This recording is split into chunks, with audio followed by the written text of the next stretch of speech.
Welcome back to Be the Good with Kate, the show that inspires each of us to see how we have the power to make a difference all around us. Each episode highlights an individual doing good in the world while following their passions, good for their own souls and for others. I get so excited about sharing each and every episode of Be the Good with you, and I hope you enjoy these people and stories. If you're new here, welcome, and if you are returning, thank you so much for your support. I'm so glad you found Be the Good with Kate and would love to hear from you. If you're finding value in these episodes, I invite you to share with someone who could also use this dose of good news, or tag me on social with your favorite quote from the episode. Every share, subscriber, review, and comment helps me to share these guests' wonderful work to more people. Thank you for your help in this. Now, on to this week's episode. Let's spread a little more goodness in the world. Today on Be the Good with Kate, we have Micah Kessel, who is the founder of Empathable, an award-winning organization that creates science-based immersive experiences that improve empathy across corporate America. He's given dozens of keynotes across the country and was recently booked as a TED speaker in New York, as well as a panel guest at the Boston Museum of Science. In another interview I listened to from Micah, he was described as designing experiences for human flourishing. And I just loved that spin on what he does. So Micah, I'm so looking forward to hearing more. Thanks for being here. Oh, thanks so much, Kate. You described me better than I described myself. So thank you for that warm intro. Oh, well, you're most welcome. But now I would love it if you filled us in on the rest. So who are you and what do you do in your own words?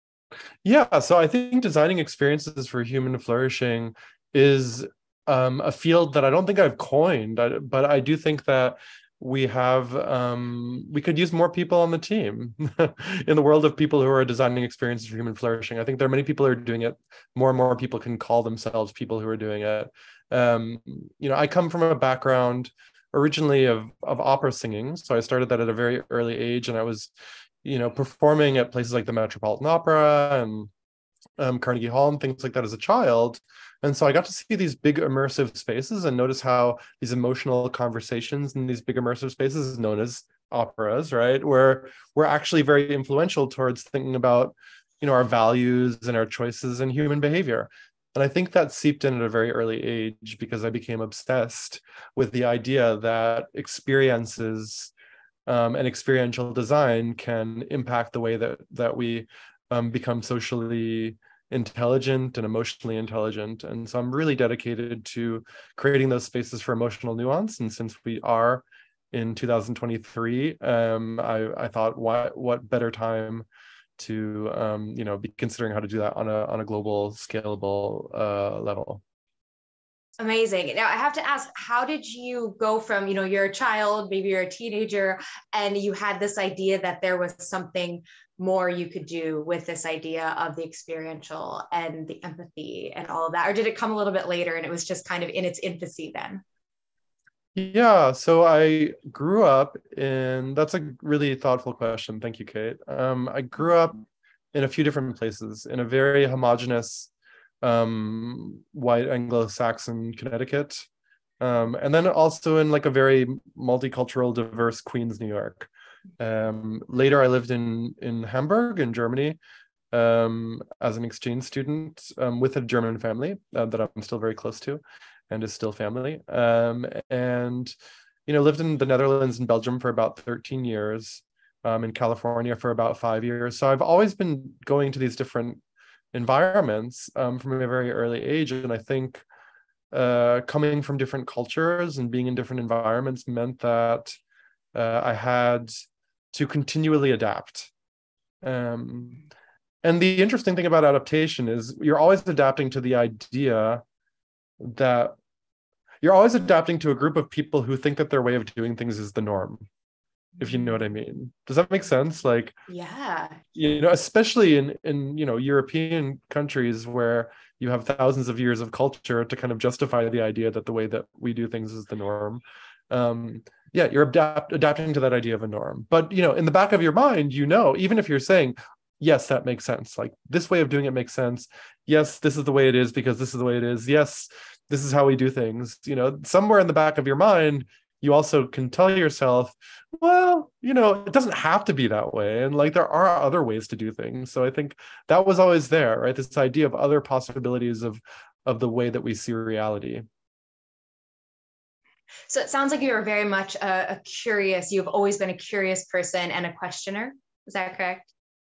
Yeah, I think that there was never this idea that one way was the given way, by nature of the way that I was raised. And so the idea that you could reinvent reality over and over again was in a way very appealing. I think as a creative, but also as a designer, and also as a designers are creatives too, but as someone who arranged ideas as opposed to created them from scratch.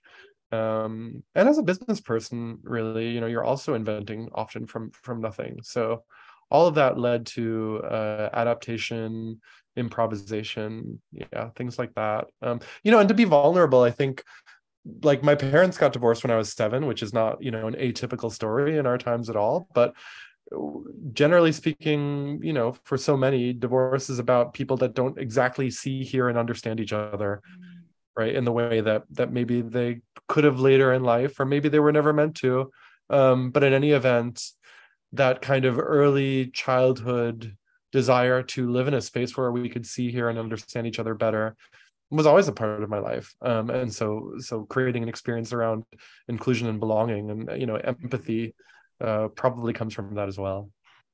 Well, and all these qualities, skills, adjectives, et cetera, that you're describing, it's like we could never have progress without them.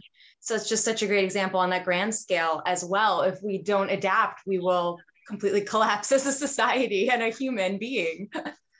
Yeah. Adaptation maybe, like, fundamentally is just about realizing that your reality is not the only like, it's not the way, it's just a way. And seeing and understanding each other's realities as best we can is such a important part of the evolution of our society, and just getting along and hopefully depolarizing our country over time. So I couldn't agree with you more. Yeah.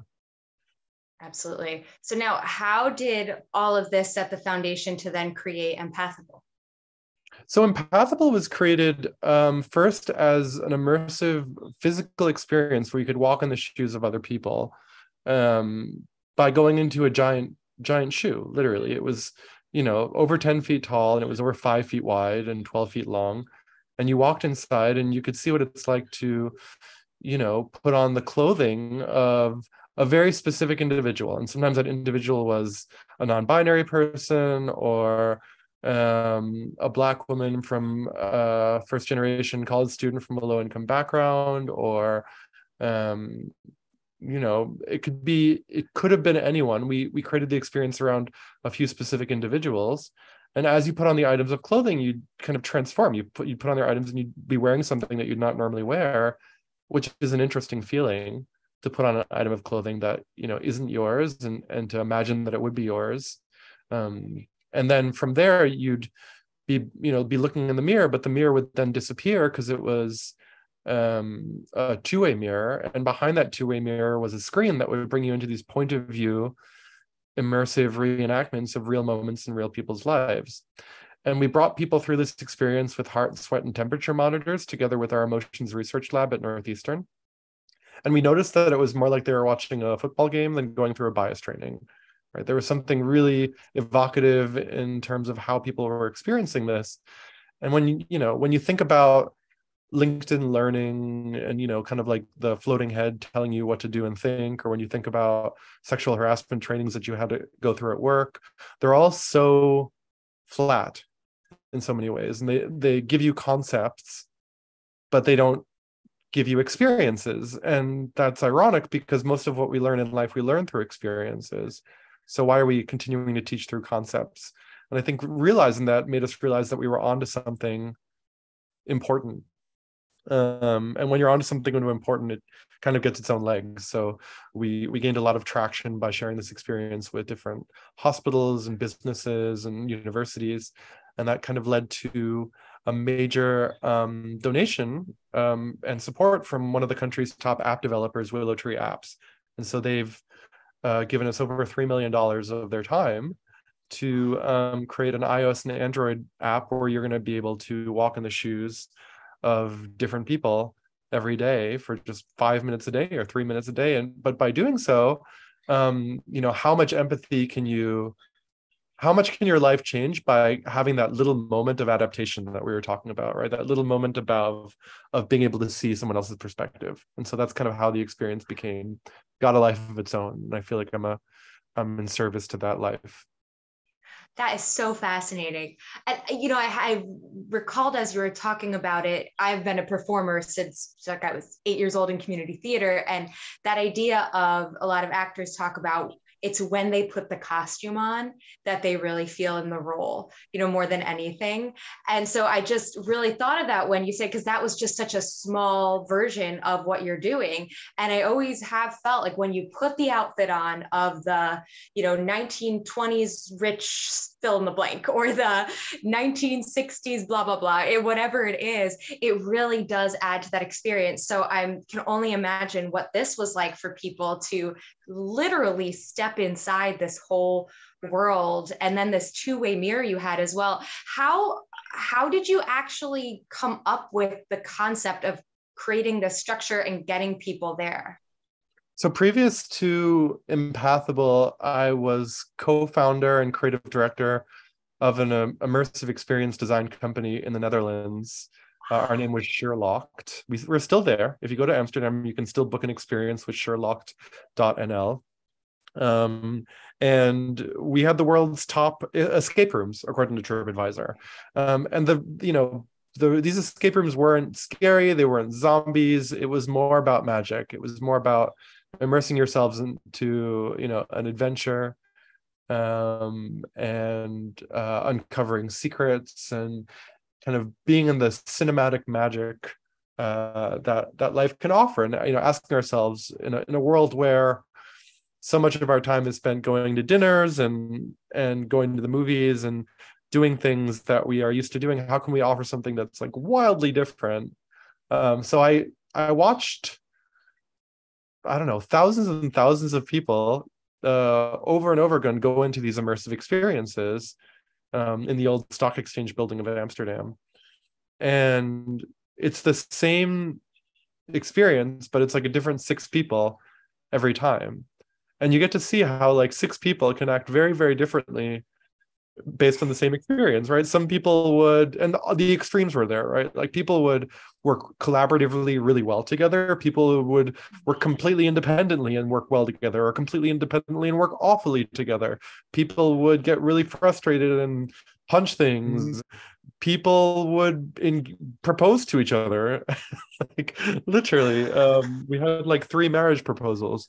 And so we get to see this huge span of human behavior. And it's exactly, I think, what you're saying, Kate. It's when we put on the costumes, either literally as you're speaking or metaphorically, and get to go into this fantasy world, we get to uncover all of the things that are right there underneath the surface in a similar way that we get to do in dreams. And that self-discovery is obviously fascinating because we love thinking about our own lives and ourselves. Generally speaking, we spend so much time doing so. But to get to do so with other people that are also in that same process is the stuff that I think, beautiful lives are made of. So I was always fascinated in it, but I was doing it for kind of a game company before, and I realized that games are fun and really important and good, and I really support that. In terms of a business, I think it's a great business, but I was really interested in this human flourishing side. I think at the same time, my background as a Korean American, Jewish background as well, second generation on my mother's side, the 5th generation my father's, but always from this New York Jewish heritage. I think there was a lot of parts of me that are asking themselves what they mean to this day. And I know so many of us have parts of us that we're still trying to understand. I think it's weird that so few people know, 10 generations back where their family was. But 10 generations is not that long ago. Like, it's just, what, a century and a half or something? Don't quote me on that, but, it's not that long ago. And yet it makes up so much. Our great great great great great grandmother probably has qualities that we have too, and and to not be able to connect to that like consciously, knowingly, because it's written down, is sort of sad to me. So I think, creating a world where we can find those parts of ourselves in real time with each other is beautiful. It's a little bit rambly, but it's my true feelings I about loved it. Yeah. I love it. It's so interesting. And it's such an out of the box way. Like you said, it's not the talking heads learning, it's experiential. And it's something that is finally coming out more and more. I mean, even from something like an escape room, as opposed to sitting down at dinner, it makes for a whole different experience. So I love this. And I love that you're giving us more details. Thank you so much. And now moving forward to the present with Empathable. Paint the picture of what you're doing right now. You've done that the first exhibit, and now you're in this whole new, I mean, your team is huge. I couldn't believe it on the website. Yeah. So we share this experience with organizations, everything from like Fortune 500 companies to, really small community colleges and nonprofits, and everything in between. Usually speaking with the chief diversity officer, but also speaking with learning and development. This experience is not only about seeing things through the lenses of different races and genders and sexual orientations, body types, ability, and all pieces of identity. It's also about understanding that we're in a time where, so many people leave their jobs because of their relationship with their direct manager or lack thereof. There's that old adage, people don't quit their jobs, they quit their leaders. So many leaders have been hired up because they're competent in the skill sets conceptually, but they don't have the ability to create a sense of belonging or to work flexibly in this hybrid time that we're in, where we're all having different needs. To create belonging in this environment is very, very complicated. So, going online to learn more concepts about how to belong is counterintuitive. Going online to walk in the shoes of different perspectives, again, not only in terms of race, gender, and sexual orientation and so forth, but also in terms of how did this one leader that everybody loves working with, how do they deal with feedback? How do they deal with one-on-ones? How do they work through reactive situations in the workplace? Those are valuable questions that I could tell you the answers to those questions in bullet points, but it wouldn't be helpful. You'd hear them, but you wouldn't be able to repeat them in your own behavior. I could show you the point of view immersive experiences of these leaders going through moments of feedback and going through moments of one-on-ones, and you'd be able to adapt them. You'd be able to see them and think, oh, wow, this reminds me of a moment that I have. And by making those connections, we make it more possible for us to integrate the learning. And so, yeah, we've shared this as a facilitated experience with, over 15,000 people at over 100 organizations by now. And, somewhere in the middle of this year, we're going to be launching the app, which is going to allow larger organizations or smaller ones for everyone to go through these types of learning experiences, these leadership management team learning experiences, 3 or 4 minutes a day, right? One immersive scene per day on your phone, whenever is good for you. You could watch it in the morning, you could watch it at the gym. It doesn't matter because you can do it on your own, but you're getting this experiential moment. You're getting this point of view, immersive learning moment, and you have time to process it the way that you need to process it. So instead of going to these 2-hour training sessions where everybody's sitting together and you learn what you learn, you don't learn what you don't learn, and you forget it all in 2 weeks, it's more like a multivitamin, and it's more like a supplement. You're getting a little bit every day because that's how we create habit formation. That's how we make real changes and build belonging as teams. Wow, this is so fantastic. Tell me, Micah, about some of the good news moments, I like to call them, that you've seen, some of the stories of companies or individuals that have come back to you after working with you. So we were in a time, no one would disagree, I think. We're in a time of intense polarization. And what that means is that we really don't know, really how to see and hear each other as well as we could, of course. I can remember an experience that we shared about how people don't move out of the way on the sidewalk for certain other people of different races. And, if you look at that as a concept, then you can debate that to the end of time. You could go on Reddit or Twitter, and you can look at all of the comments, and you can form an opinion, you can take a side. Great, but not very helpful to our world, in my opinion. Instead, this person at a small municipality somewhere in Texas watched this experience and said, I think that was rude. I don't get it. We all have a fair chance. I think I move out of the way for people. I don't understand. And we said, thank you so much for sharing that experience. We really appreciate it. Right. So we didn't debate this person. We didn't fight this person. We didn't tell them this is what we think and this is why you're wrong. We didn't do any of that. We just said, thank you for sharing the validity of your experience, realizing that this person was going to process in their own time. And 1 week later, we came back to that person, we checked in, and we said, how have you been processing? And this person said, I've been thinking about it, and I still think it was rude, but I noticed that I've been walking down the street differently since seeing the experience. I noticed I've been moving down the street differently. And I think that is a story of what change really looks like. Change isn't, you telling me what I'm doing wrong, Kate, and then me saying, Kate, you know what? In the last 10 seconds, I've completely changed my perspective, and I see the light now, and you've turned this light bulb on, and I get it, and I'm going to change forever. Change is probably you tell me what you think, and I'm a little bit defensive, and I say thanks, but I kind of, I'm upset with you about it. And then, weeks go by, and I see myself doing that thing, and I think, oh wow, did I just do that thing? And that's the best case scenario. That's a good scenario. But also quite likely, nothing happens. Apathy or pushback or defensiveness happens.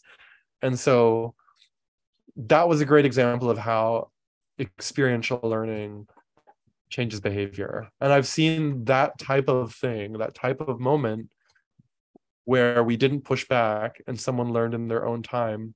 I can't tell you how many times, dozens, if not hundreds of times, in sharing point of view immersive learning experiences at Empathable.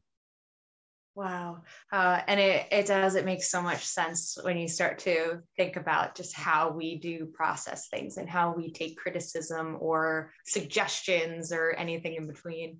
Have there been mantras or sayings that you keep coming back to or you share with your team a lot over the years?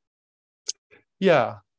One that really stands out to me is centered around the way that we are defining empathy in the dictionary, and often how people define empathy with each other, which is understanding how someone else feels. And something that I continually remind myself of and others is that we don't, and we never will. Scientifically, we never will, because our brain never leaves our body, and we are making a model of our senses, which are predicting what's happening in the world. We don't actually know. And we can't really ever truly walk in anyone else's shoes. Not truly. So the saying or the motto that I believe is really central to my work, but also really helpful for others in the world that we share with, is that empathy is really about the celebration of the validity of each other's experiences to be as valid as our own. And maybe I don't have to understand to celebrate it as valid. And maybe actually it's asking too much to expect, to need to understand. Maybe not even from me, but maybe from you. Let's say that just like yesterday, a colleague of mine was telling me about a workplace bullying moment where a colleague of hers was bullying her in the workplace, and he didn't mean to be. It was clear that he didn't know that he was doing it. It wasn't intentional. As most social mistakes at work are not intentional, I would say, but nonetheless, it felt like bullying. And she said to me, I said, "Are you going to talk to him about it?" Not saying that she should, because far be it from me to be able to give her advice. It's her call. But I said, are you going to talk to him about it? And she said, I can't. I don't have the energy. I don't want to put in the time to try and explain my perspective to this person and try and get him to understand. Like, I have too much to do, and there are too many colleagues that I have, and she's right. Like, why should she have to do the work? In my opinion, she's right. Why should she have to do the work to teach a colleague that made a social mistake when he's the one that made a social mistake? Instead, what would be so much better is if he could realize that he made the social mistake without needing to understand, all the reasons behind why she felt that it was bullying, and instead could say, I hear that you felt that it was bullying, and without knowing all of the reasons in your life why that is the case, I am celebrating that that is a valid experience and just as valid as my experience. And on blind faith, I am seeing that as just as valid as mine. So I'm going to celebrate that and know that without you needing to explain it, I am going to change. And if we ever come to a point in our relationship where, you want to talk with me about it, that's great. But if we don't, that's great too. Just know that, I respect how you feel about it. And this is what I'm going to do as a result. Like, that's, I think, the world that we need to be living in, because we can't expect people to explain themselves constantly and justify themselves constantly anymore. We have too many connections and too many interactions. Work is too complicated. We have ancestral traumas and generations of complexities that we are unpacking ourselves in therapy and with our friends. Like, do we really expect to live in a world where, so I know I'm rambling again, Kate, but I think this is such an important one for me. And this weekend, it really hit home while talking to my friend. We need to stop trying to understand each other, and we need to start celebrating the validity of each other's experiences instead. So is that kind of the crux of what you are working for each day, of just getting people to have more empathy, to then go about their lives and stopping those interactions before they happen, because they are realizing, oh, this could come across as bullying or as an insult or as something, or is that right? Is that a good way to kind of summarize it, or you want to put it in different words? Yeah, no, I would say that's a great way to summarize it. The most biologically, based on our work at Harvard and Northeastern. So this is a bias research lab and an emotions research lab that I work with, and I think about design with.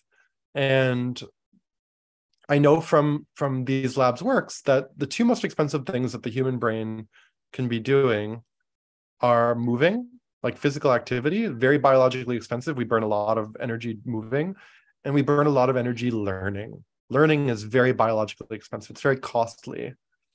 So I'm saying that in a world that has taught us that we need to understand something in order to learn and change, I'm questioning that. I'm saying maybe we don't. Maybe we no longer need to understand why someone's having the perspective that they're having in order to honor it and in order to give space for it, because they're going to change anyway, and we're going to change anyway, and they're not a static person and I'm not a static person. So let's instead take the time to just hold space for the realities that we're living in this moment, and trust and have faith that if we do so, we're going to have less conflict. We're going to argue about things that aren't important less. Like most fights, what percentage of people's arguments 2 days later do they look back and think, oh, we probably didn't need to have that fight? So like, why are we fighting so much about things that are going to change anyway? That is such an interesting way to frame it and explain this idea, because it's hard. We do have this craving, I think, a lot of times, of I want to understand everything about a person, and sometimes we're just not going to understand, but we can respect them, and we can go about it with empathy. This is such fantastic work you're doing, Micah. A question I've been asking all my guests lately is, if someone came to you and they said, I want to make a difference, because they see that you are obviously doing so much good in the world with what you're doing. So I want to make a difference, but I don't know how to start or where to start. Is there any advice you'd give that person? Yeah, I teach a lecture at the University of Virginia that I've been doing for a few years. And this is an exercise that is great for undergrads, but frankly, it's great for everyone, including people who are already in the professional world. Okay, you might want to write this one down if you're, or take a note on your note app or listen to it later. So it's 3 steps. It's not that complicated to think about, but it'll take a little bit of work, but it's worth it. I think it's worth it. Step 1, write down every single choice you've ever made in your entire life. Now that might Okay, sound we'll check back in a year. exactly. Yes, exactly. It depends on how you look at it, right? So if you look at it as, did I choose to paper or plastic, like strawberry or vanilla last week, then yes, you will be here an entire year and you still won't have every choice written down. If you just intuitively ask yourself, based on the reality of your own fictional existence, right, what are the choices that matter to me? Those are like, just from a gut feeling, these are the choices that I think are the choices I really made from the earliest age you can think about till now. So write down every single choice. On average, I notice people write down something like 30 choices if they're already in their 20s or older. Okay, that's step 1. Step 2, write down underneath those choices, why did you make that choice? Like, what was the reason behind that choice? And you might need to do that in day 2. So do in day 1, write down every choice you made. Day 2, write down why did you make that choice. And then on the 3rd day or on the 3rd session, write down the value that why was based on. What value was it based on? And values, Mark Manson, who wrote, what's that book called? The Subtle Art of Not Giving Up. Right.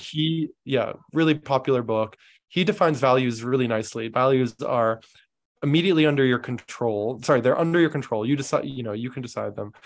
You can enact them immediately. And they're generally good for the world. So for example, being honest, under your control, basically, generally good for the world, basically.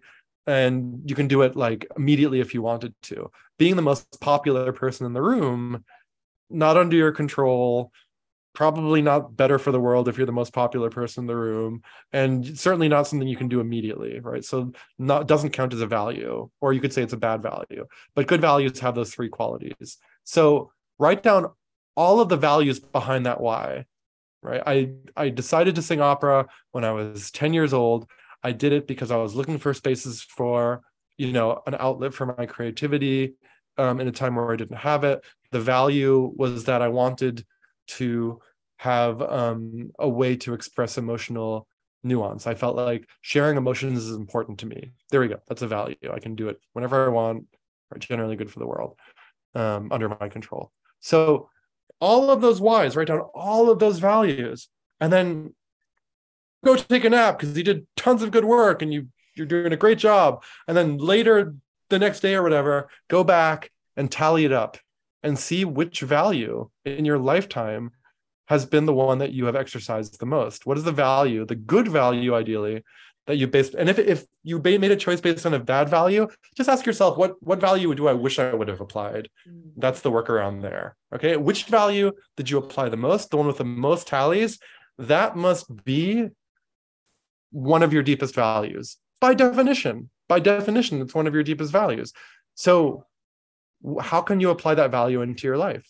How can that be a centering, grounded element of everything else you do? Because if you know one of your deepest values, then you could be working in job A or B or C. You could be doing profession D or E or F. Chances are you're going to be able to apply that value no matter where you are. And it means that you don't have to make a 180-degree change in what you're doing. You can already contribute to yourself and to the world from where you stand or sit at this moment. I loved that. I love a good tangible exercise. It's right up my alley. I can't wait to put that into practice. And I hope that any listeners who are willing to share, I would love to hear about what you come up with there. That was definitely the most, I'd say the themes were of that similar of finding, from inside yourself, what you want to give into the world, but to put it in that, again, using that word of framework was so unique and so interesting and so tangible. I loved that. Micah, thank you so much for sharing with us today. Oh, thank you, Kate. It was really a pleasure being here. It's great sharing time with you. Yeah, and I look forward to hearing what your deepest value is too. Thanks. And please tell everybody where we can find you and Empathable online. Yeah, so absolutely. You can find Empathable at empathable.com. So EMPATHABLE, empathable.com. And then, scroll all the way to the bottom at the footer, put your email in, and we'll make sure to send you really interesting blogs and information about how you can build more empathy into your organization, into your life, into your connections, how you can be creating radical change without changing the radicals. All these social science tools that we have gained from our scientific work, will find ways to give that to you in a really applicable, easy way that you can apply into your life. So definitely sign up at empathable.com. Wonderful. And I feel like fascinating has been my word of the day here in this interview. It just keeps coming out of my mouth because it is also fascinating. Thank you so much, Micah. Oh, thank you, Kate. It was great meeting you. Talk to you next time. Hey there, listeners. A reminder, last week we started giving those shout outs to the good deeds doers who were nominated during my birthday week. And something I loved are the people that gave shout outs to their husbands or wives. So here's one of them. Miriam from Patrick. Dr. Miriam Laufer is a pediatric infectious disease specialist with a primary research interest in malaria and global child health. She has conducted research, clinical care, and professional education in resource-limited countries in Africa and Asia, and has dedicated nearly 2 decades to working in Malawi. She has done so much, and she is still going nonstop. She's a loving mother as well, living in the Baltimore, Maryland area. You can find her online at Miriam Laufer, Laufer, if you look up Dr. Miriam Laufer, and on Twitter. Thanks for the shout out. More to come next week. Thanks so much for listening to Be the Good with Kate Cherichello. Whether you're listening on YouTube or via podcast, it would mean the world if you liked, subscribed, and or left a review. You heard about the good? Now go out and be the good in your life this week. If you have stories of good news that need to be shared, please send me a message. Thanks again and have a great week.